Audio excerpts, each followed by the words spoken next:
오늘은 마가복음 8장 칠병이어의 기적입니다. 1절에 또다시 많은 사람들이 있을 때 먹을 것이 없었습니다. 예수님께서 제자들을 불러 말씀하셨습니다. 자, 이 많은 사람들이 나와 함께 3일 동안이나 있었는데 이제 먹을 것이 없어 안타깝다. 3절 함께 읽겠습니다. 내가 이들을 허기진 채 집으로 보내면 도중에 쓰러질 것이다. 이들 중에는 멀리서 온 사람들도 있다. 아멘. 오병이어의 기적과 칠병이어의 기적은 거의 동일합니다. 다른 점이 몇 가지 있긴 한데 장소가 오병이어 기적은 벳세다 들녘이고 칠병이어는 데가블리라는 건너편 지역입니다. 떡이 5개가 아니고 7개 그 차이가 있고 먹은 사람들이 5,000명이 아니고 4,000명이었다. 거두어들인 것도 12바구니가 아니고 7강줄이었다. 그런 차이가 있고요. 또 이 칠병이어를 기적을 일으킬 때는 유대인만 있었던 것이 아니고 해변에 두로와 시돈 지방에서 온 많은 이방인도 함께 있었다. 이런 차이가 있고요. 또 한 가지 차이는 오병이어 기적은 하루 정도 들녘에 있다가 일어난 기적이라면 이 칠병이어는 3일 동안이나 예수님과 함께 있다가 그 마지막 날 일어난 기적이다. 이런 차이가 좀 있습니다. 참 놀라운 것은 이 3일 동안이나 예수님과 함께 있었다는 겁니다. 그 있었던 장소는 데가블리 지역의 하르다라고 하는 빈들이라고 표현하고 있습니다. 빈들. 그래서 우리나라처럼 이렇게 나무가 거의 없습니다. 그래서 이 나무라고 해봤자 로뎀나무가 가장 로뎀나무라고 들어보셨지 않습니까? 엘리야가 이렇게 누워있던 로뎀나무를 보니까 저는 처음에 상상할 때는 한 키가 한 7, 8m 이상 이렇게 우리나라 소나무 정도 크는 줄 알았더니 그게 아니고 이 로뎀나무가 키가 2m가 되지 않아요. 그래서 우리로 말하자면 쌀이나무 덤불 같더라고요. 그게 제일 큰 겁니다. 그리고 이렇게 거친 풀, 잔디가 조금 있고 거의 모래 바위밖에 없는 황량한 곳, 건조한 곳, 사람이 거의 없는 곳, 이런 빈들에서 3일간이나 있었다. 이게 놀라운 일이죠. 왜 그 사람들이 3일간이나 함께 있을 수 있었느냐? 예수님의 매력에 사로잡힌 거죠. 예수님께서 한 번도 듣지도 보지도 못한 놀라운 은혜가 그들을 사로잡은 겁니다. 그 매력에 이끌린 겁니다. 방금 봉독했던 말씀에 나옵니다만은 이들 중에는 아주 멀리서 온 사람들도 있었다. 유대인들뿐만 아니라 근처의 시돈, 두로 이런 이방인들도 예수님의 숨을 듣고 왔었다. 자, 우리도 이런 그들이 사로잡혔던 은혜에 사로잡히면 참 좋겠다. 성령이 임하면은 바로 이렇게 하나님의 은혜가 우리를 사로잡아서 예수님에게 그들이 잡혔던 것처럼 우리도 은혜에 잡히게 하는 것입니다. 이제 은혜를 받으면 교인들이 집에 갈 줄을 모릅니다. 모여서 기도를 더하는 사람, 이렇게 은혜의 나눔을 하는 사람. 그런데 은혜가 없으면 얼른 집에 가죠. 우리들에게도 이런 하나님의 은혜에 성령이 임하기를 바라고요. 이 처음 받았던 그 은혜, 사랑을 잃어버리지 않도록 은혜를 잘 간직하는 우리들이 되어야 되겠습니다. 이 4절을 함께 읽어보도록 하겠습니다. 예수님의 제자들에게 물었습니다. 이 빈들에서 어떻게 이 사람들을 배불리 먹일 빵을 구할 수 있겠습니까? 제자들은 아직도 깨닫지 못했다는 것을 알 수가 있죠. 오병이어 기적을 일으킨 지가 얼마 되지 않습니다. 그런데 어디서 이 빈들인데 어디서 이렇게 많은 사람을 먹일 빵을 구할 수 있겠습니까? 자, 예수님 안에 어떤 것이 들어있는지, 예수님은 어떤 분인지를 그들은 까맣게 모르고 있는 겁니다. 예수님은 신성의 모든 충만이 들어있는 분이죠. 그분 안에는 모든 만물을 창조할 수 있는 능력이 있는 분이시고요. 하늘과 땅의 모든 권세가 있는 분이시죠. 그런데 그분을 알아보지 못하는 겁니다. 그래서 우리도 예수님을 더 깊이 알도록 기도해야 됩니다. 우리가 그동안에 우리가 예수를 믿었지만은, 우리가 예수님을 많이 알고 있지만은, 내가 안다, 이 정도면은 내가 예수님을 알아, 그렇게 생각할 때 진짜 알아야 될 것을 모른다고 고린도전서에 말씀하고 있습니다. 그래, 우리 예수님의 은혜는 끝이 없어요. 무궁합니다. 내가 알았다 할 때에 그 더 깊은 은혜가 있는 분이 예수님인 거예요. 여기 있는 이 제자들을 탓하거나 뭐라 하지 마시고, 바로 내 자신이 예수님을 더 깊이 알지 못하는 그런 자가 아닌가 돌이켜 보아야 되겠습니다. 그래서 5절 이하에는 오병이의 기정에서는 예수님께서 제자들을 일종의 시험처럼 물어봅니다마는, 여기서는 그렇게 하지 아니하시고 바로 예수님께서 너에게 빵이 얼마나 있느냐 물어보시고 오병이어와 똑같은 과정으로 기적을 일으키십니다. 그래서 7개 떡 7개와 물고기 2마리가 있습니다. 가져오라 하시고 그것을 축사하십니다. 축사에 굉장히 중요한 의미가 있습니다. 축사 받기 전과 축사 받은 후는 다릅니다. 축사 받고 난 이후에는 신령한 떡이 되는 겁니다. 하나님의 능력이 깃들어 있는 것이고요. 자, 그래서 모든 만물 속에 하나님의 신령함이 깃들어 오면 전혀 다른 존재가 됩니다. 다니엘에게 하나님의 영이 들어오니까 다니엘은 다른 존재가 됩니다. 거룩한 신들의 영이 네 안에 있다. 요셉도 마찬가지고요. 사람 속에도 마찬가지고요. 물건 속에도 신령함이 들어올 수가 있습니다. 바울이 가지고 다니던 옷이나 손수건을 갖다 얹어도 병이 나와버려 귀신이 떠납니다. 예수님의 옷깃만 스쳐도 병이 낫고 귀신이 떠나죠. 이런 것처럼 어떤 물건에도 신령함이 들어올 수 있다는 겁니다. 그래서 축복받은 물건, 축복받은 떡이 되었을 때는 그 신령함이 임하는 거죠. 자, 우리의 집들도, 우리의 어떤 가정이나 소유터도, 또 우리의 직장도 이런 신령한 복이 임해야 되는 겁니다. 여러분의 가정과 여러분의 그 경영하는 사업과 여러분의 직장에 축복이 임하기를 예수의 이름으로 축복합니다. 그래서 우리가 마지막 예배 때 축도 굉장히 중요한 시간입니다. 그래서 어떤 분들은 앉아서, 다른 분들은 받을 때, 어떤 분들은 일어나서 받기도 하고요. 어떤 분은 손을 들고 받기도 하고, 각자 어떤 형태든지 그 축복 기도할 때에 정말 진지하게 성심으로 받아야 되겠고, 예물을 축복할 때도 굉장히 중요하죠. 어쨌든 이 축복을 받을 때 하나님의 신령함이 임한다는 것입니다. 그래서 4,000명이 배부르게 먹고 7 광주리가 남았다. 이 광주리는 사람이 들어갈 만큼 큰 겁니다. 광주리. 그래서 바울도 도망갈 때에 이 광주리를 타고 내려갔다 있을 때 그 광주리입니다. 사람이 들어갈 만큼 큰 광주리. 그래서 7 광주리가 남았다. 정말 놀라운 기적이지 않습니까? 그래서 이 기적을 통해서 예수님은 누구신가를 알려주시는데, 예수님은 공급자이시다. 영혼의 공급자, 말씀의 공급자일 뿐만 아니라 육신의 공급자도 되신다는 것입니다. 주님과 함께 있을 때는 궁핍이 없다. 걱정 염려하지 말라는 말씀입니다. 오늘 본문이 아니어서 읽지 않았습니다만 바로 이 뒤에 우리 예수님께서 그 기적의 의미를 깨닫지 못했다고 내일 본문에 나옵니다. 왜 깨닫지 못했느냐? 그 말씀은 걱정하지 말라, 염려하지 말라. 그리고 주님과 함께 있을 때 궁핍함이 없지만 주님의 일을 할 때에도 궁핍함이 없는 것입니다. 그래서 주님의 일을 할 때에 소의 입에 망을 씌우지 말아라. 주님의 일을 할 때는 주님이 공급하신다는 말씀입니다.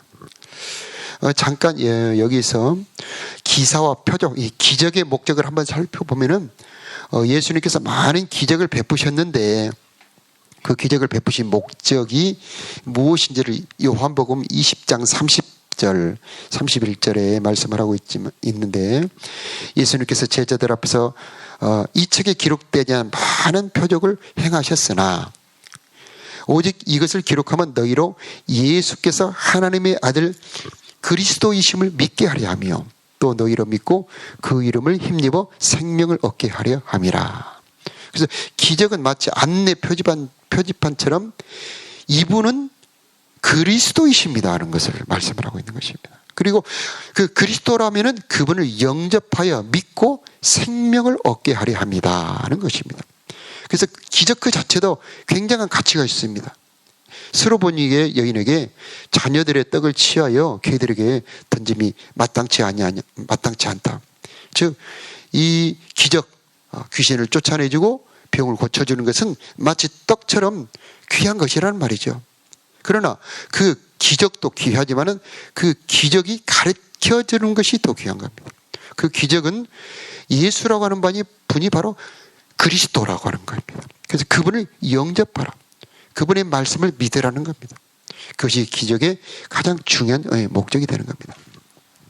이 마태복음 11장에 보면은 기적의 목적을 또 이렇게 말씀하고 있는데, 권능을 가장 많이 베푼 고울들이 회개치 아니함으로 예수님이 책망하는 장면이 나오는데, 이 화 있을진저 거라시나 화 있을진저 베세다야, 너희들에게 베푼 이 권능을 두로와 시돈에서 행했다면 저희들이 벌써 회개했을 것이다. 가버나움에서 그렇게 기적을 많이 베풀었습니다. 그런데 가버나움아, 내가 하늘까지 높아지겠느냐? 음부까지 낮아지리라. 너희에게서 행한 모든 권능을 소돔에서 행했다면 그 성이 오늘날까지 있었으리라. 이렇게 기적을 많이 베푼 고울들이 회개치 않으니까 책망하는 장면이 나옵니다. 다시 말하면 기적을 베푼 목적은 회개하라는 겁니다. 회개의 결과가 예수님을 영접하는 겁니다. 그래서 기적을 보았을 때에 기적 자체에 주목하지 말고 기적을 베푸는 분을 바라보아야 된다는 것입니다. 그 가장 대표적인 사람이 베드로입니다.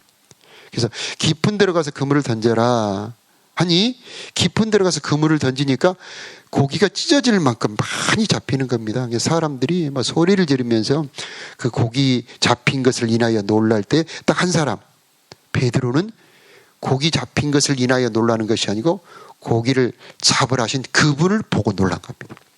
그래서 배로 나와서 예수님 앞에 엎드려서 무릎을 꿇고 주여 나는 죄인이로소이다. 나를 떠나소서 하고 예수님을 발견하고 자신을 발견한 겁니다. 예수님을 발견한 만큼 자신을 발견하는 겁니다. 예수님이 얼마나 크신 분인지 아는 만큼 자기의 작음을 발견하죠.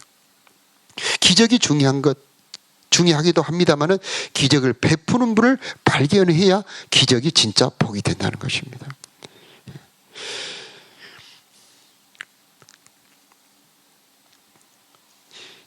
자, 5병 이의 기적, 7병 이의 기적도 예수님이 어떤 분인지를 설명하고 있는 것인데, 우리가 지난주에 말씀의 주제가 바로 이 주제였습니다만은 예수님은 생명 양식의 공급자, 생명 양식의 공급자, 영생하도록 하는 양식을 주시는 분이 바로 예수님이라는 것이죠. 자, 놀라운 것은 뭐냐면은 이 양식을 공급하시기 위해서 예수님은 십자가에서 죽으셨다는 겁니다. 그래서 곡식도 그 곡식이 이렇게 죽음으로 양식이 됩니다. 그래서 쌀이 밥이 되는데 100번 죽은다고 그러더라고요. 100번 죽어야 씨앗인 쌀이 우리 입에 밥으로 들어온다고 그러더라고요. 그래서 소독할 때 소독약에 한 번 죽고 물에 빠져서 한 번 죽고 그 다음에 심어져서 땅 속에서 한 번 죽고 이것이 모내기 할 때 모에서 이제 땅에서 뽑아질 때 한 번 죽고 그 다음에 농약 뿌려지고 나중에 탈곡이 될 때 낫으로 베어져서 죽고 그리고 이것이 방아 찌어질 때 껍데기가 벗겨져서 죽고 삶아져서 죽고 그리고 입에서 씹혀서 죽고 그렇게 100번을 어떤 분이 그렇게 아주 재미있게 설명을 했더라고요. 100번 죽어야 우리 속에 입으로 양식으로 들어온다. 그런 말씀을 하더라고요. 그런데 예수님께서 우리들에게 주시마는 그 양식은 내 살이 참된 양식이요 내 피가 참된 음료로다. 그렇게 말씀하신다는 말씀입니다. 즉 자신의 죽음으로 우리들에게 주신 양식 바로 십자가 복음입니다. 십자가 복음. 그래서 우리 속에 있는 영혼은 오직 예수님의 살과 피 이 십자가 복음을 들을 때에 우리 영혼이 살아난다는 것입니다. 참 신기한 겁니다. 그래서 천상천하에 우리 영혼을 살리는 것은 딱 하나밖에 없습니다. 예수님의 십자가 말씀. 예수님이 나를 위하여, 나를 대신하여 나와 함께 십자가에서 죽으셨다. 나를 사랑하사 나를 대신하여 나를 위하여 나와 함께 죽으셨다. 이 말씀을 내가 믿고 받아들이면 내 영혼이 살아나는 것입니다. 이 십자가의 말씀에 능력이 있습니다. 참 신기한 거죠. 그래서 이 말씀을 먹으면 내 속에 영혼이 힘을 얻는 것입니다. 우리는 성경에 보비로 많은 말씀들이 있는데 크게 보자면 구약의 율법의 말씀이 있고요, 신약의 복음의 말씀이 있습니다. 율법의 말씀을 먹으면 사람은 죽습니다. 그런데 그 과정이 꼭 필요합니다. 왜냐하면 내가 얼마나 어떤 죄인인지를 깨닫게 하기 때문이죠. 그래서 율법의 말씀을 묵상하는 게 복이 있습니다. 시편 1편에 여호와의 율법을 뭐하죠? 즐거워하며 그 율법을 주야로 묵상하는 자가 복이 있다. 그래서 구약의 율법을 싫어하는 분들도 있습니다만은 그럴 필요가 없습니다. 그래서 스디슨이 매운 무하고 고등하고 함께 넣고 이렇게 푹 이렇게 삶으면 맛있는 고등어 조림이 되는 것처럼 구약의 말씀과 신약의 말씀이 결합이 돼서 이렇게 성령으로 연합이 될 때 정말 맛있는 말씀이 됩니다. 그래서 구약을 버리지 마시고 율법을 버리지 마시고 율법도 즐거워하시고 사랑하시기를 바라고요. 이 율법을 통해서 내가 얼마나 큰 죄인인지를 알았을 때에 비로소 신약의 이 십자가 복음이 얼마나 보배롭고 얼마나 가치 있고 얼마나 능력 있는지를 알 수 있게 됩니다. 그래서 예수 그리스도의 십자가 복음의 말씀, 그리스도 예수 안에서 생명의 성령의 법이 죄와 사망의 법에서 너를 해방하였음이라. 이 말씀이 우리들에게 힘이 되는 겁니다. 의롭다 하시는 분이 하나님이시니 누가 우리를 정죄하리요. 내 자신이 초라해 보이고 정말 내 자신이 정죄감 죄책감이 들어올 때 스바냐 3장 17절 스바냐 3장 17절 너희 하나님 여호와가 너희 가운데 계시니 그는 구원을 베푸실 전능자시라. 아멘이요. 구원을 베푸실 전능자시라. 그가 너로 말미암아 기쁨을 이기지 못하시며 너를 잠잠히 사랑하시며 너로 말미암아 즐거이 부르며 기뻐하시리라.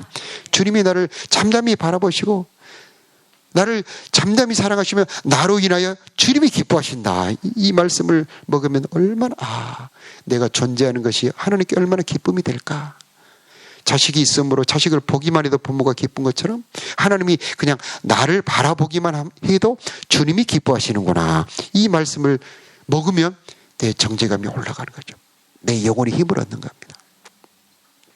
그래서 내 영혼의 상태에 따라서 성경에 있는 많은 말씀들을 끌어와 먹을 수 있는 그런 실력이 우리들에게 필요한 겁니다. 신구약 전체가 필요하죠.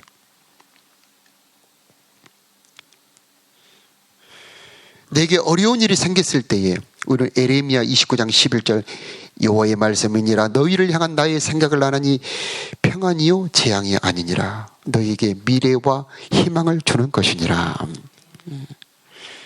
암 진단을 받은 분이 이 말씀을 하나님께서 응답으로 주시더랍니다. 너를 향한 생각이 평안이요 재앙이 아니니라. 아멘이죠. 우리에게 엄청 어려운 일이 생길 수 있잖아요. 그때에 모든 것이 합리가의 선을 이룬다. 나를 향한 하나님의 생각은 재앙이 아니요 평안이다. 아멘. 이 말씀을 묵상할 때 우리는 힘을 얻게 되는 겁니다. 그래서 우리 육신이 음식을 먹는 것처럼 우리의 심령이라고 그러죠. 마음과 영혼은 말을 먹어요. 우리 육신이 음식을 먹는 것처럼 우리들의 마음과 영혼은 말을 먹습니다. 그런데 많은 말들이 있지만 하나님의 입에서 나온 말씀, 하나님이신 예수님의 입에서 나온 말씀, 그 영혼이 우리 영혼을 살린다는 겁니다. 우리 마음을 소생시킨다는 겁니다. 그래서 우리가 할 일은 뭐냐? 매일 식사를 하는 것처럼 말씀을 먹어라. 사람이 주는 말을 먹지 말아라. 세상이 주는 말을 먹지 말아라. 그것을 곰곰이 씹지 말아라. 탐욕의 말, 정죄의 말, 비난의 말, 절망과 포기의 말 다 거절하고 주님 하나님의 말씀만을 먹겠습니다. 그때 우리는 힘을 얻게 되는 것입니다. 내 살을 먹고 내 피를 마시는 자는 내 안에 거하고 나도 그의 안에 거한다. 자, 우리 예수님께서 우리들에게 주신 이 살과 피는 능력이 있는데 어떤 능력이 있느냐? 요한복음 6장 56절에 내 살을 먹고 내 피를 마시는 자는 내 안에 거하고 나도 너희 안에 거한다. 이 교제와 연합입니다. 교제와 연합. 교제와 연합을 통해서 열매 맺게 하는 성령의 진액이 흘러 들어옵니다. 그래서 예수님의 살과 피를 먹고 마시는 자, 즉 이 복음의 말씀을 먹는 자들은 성령의 진액을 받는다는 말입니다. 이 성령의 진액을 받아 열매를 맺게 되면 그때에 우리들에게는 세상이 줄 수 없는 기쁨, 하나님만이 주실 수 있는 그 기쁨, 그 다음에 기도 응답의 역사가 있게 되는 겁니다. 우리가 이번 주 말씀도 들었습니다마는 내 살을 먹고 내 피를 마시는 자는 영생을 가졌고 마지막 날에 내가 그를 다시 살리리니 내 살은 참된 양식이요 내 피는 참된 음료로다. 부활하게 하는 영생 양식, 부활하게 하는 영생 양식, 예수님의 살과 피밖에 없습니다. 그래서 이 세상에서 내가 부활할지 부활하지 못할지, 영광의 부활에 참여할지 못할지를 어떻게 알 수 있냐면은 바로 내가 주님의 살과 피를 먹고 마시느냐. 그래서 지금 임마누엘 하는 사람들이 부활에 참여하는 겁니다. 예. 지금 임마누엘 하는 사람, 주님의 살을 먹고 주님의 피를 마셔서 주님이 내 안에 거하고 내가 주님 안에 거하는 자들은 반드시 부활하게 되어 있는 것입니다. 예. 이 부활할 때의 영광은 이로 말로, 인간의 말로 표현할 수가 없습니다. 예. 바울이 바울 되기 전에 다메섹에서 예수님을 보고 말에서 떨어져 버립니다. 눈이 멀어버립니다. 그 충격에 그는 새 사람이 돼버립니다. 우리가 부활할 때에 우리의 영광은 예수님과 똑같은 영광입니다. 왜 그러느냐? 주님께서 우리들에게 주신 이 살과 피, 이 복음의 말씀, 이 복음의 말씀을 매일 듣고 믿고 마음으로 받아들이기 때문입니다. 얼마나 큰 능력이 있는지. 그래서 지금 우리가 살아가는 삶은 부활의 삶입니다. 부활에 참여하는 삶, 주님의 영생을 받는 삶이 되는 것입니다. 우리 평생 기도 제목이고 오늘 이 새벽의 기도 제목, 하나님 평생 생명 양식, 영생 양식 먹는 내가 되도록 축복하여 주옵소서. 이 기도 드리도록 하겠습니다.